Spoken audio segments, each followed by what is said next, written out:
That is really, really terrific news. And don't forget to get your buttons. I'm wearing one. Right now, I got to lift it up on my shirt here so we can make sure it gets on the camera. But you can see how beautiful these buttons are by just looking at the one that I've got on my shirt designed by our team here. Beautiful buttons. So give us a call at 877-927-4917, 877-927-4917. Order up. We send them to you in packs of 10. You can also go to afastore.net.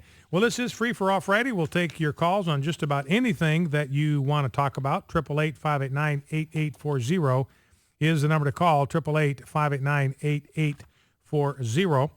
And let me grab my soundbite roster here. Maybe we can squeeze in a couple here before we go to the break. 888-589-8840 if you would like to join the program. I want to begin, you probably heard about this, but it might be good to hear the president saying this himself. They had this huge problem with the ObamaCare rollout. I mean, a massive problem. I've got a story from the Daily Mail today talking about their staff going on the website today and how what you find if you go on the website is just gibberish. It's just gibberish. It's just computerized gibberish. You know, the username is gone, the password screen is gone, and you just get a jumbled programming string that shows up on the screen. So this thing has been a complete and utter total disaster. You know, the IT people, the specialists are saying, look, this thing is not going to be fixed by the end of November. I will tell you, ladies and gentlemen, if this website is fixed and operational and functional by the end of November, that will be a miracle of biblical proportions. I do not believe it's going to happen. I don't believe it is possible for it to happen. I think this is a website that is going to have to be scrapped. It's going to have to be torn down. It's going to have to be burned to the ground, razed to the bare dirt, and rebuilt from scratch. And I think that's what you're hearing. You know, they brought in these IT specialists, these tech specialists to fix these things. And that's why now the messages that you're hearing out of the White House are very tentative. You know, we're hoping to have it up and running by November 30th. We're working night and day on this. We're determined to get this fixed, but they are not making any sort of promises about when this thing is going to be functional and operational and ready.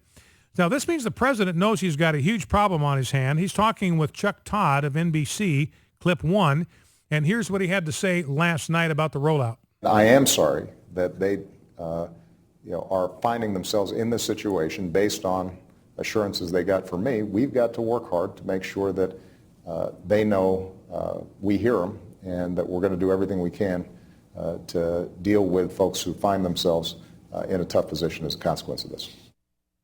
So that was what amounted to a presidential apology.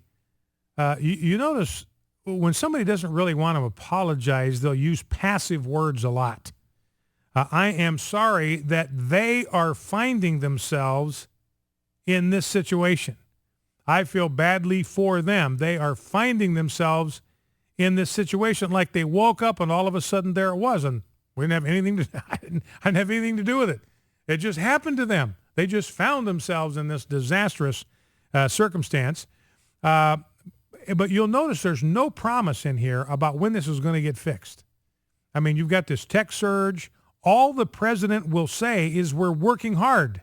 We've got to work hard. We want them to know that we hear them. We're going to do everything we can to deal with folks who find themselves, again, the passive, find themselves in a tough position. But there's nothing definitive there about when people can expect to find something that actually works. Now, one of the tests of genuineness of apology or repentance is a determination to make things right. Now, the only way, what repentance would look like, and that was something I often do in counseling. What does repentance look like for me in this situation? What does repentance look like for you in this situation? If there is genuine repentance for what you have done, what does it look like to demonstrate that, to manifest that, a genuine remorse for what you have done? And it is a commitment to make things right. Now, the only way, the test of whether President Obama's repentance is sincere is whether he is willing to do what is necessary to make things right, which is to burn this thing to the ground and get government out of health care. That's when we'll know that the president's apology is sincere. Otherwise, it's shallow repentance. It's what the Apostle Paul calls the sorrow according to the world. That's a sorrow that you got caught, not a sorrow for what you did, but a sorrow that you got busted, a sorrow that you didn't get away with it. Genuine sorrow, godly sorrow, is a commitment immediately to make things right, burn this thing to the ground. Back at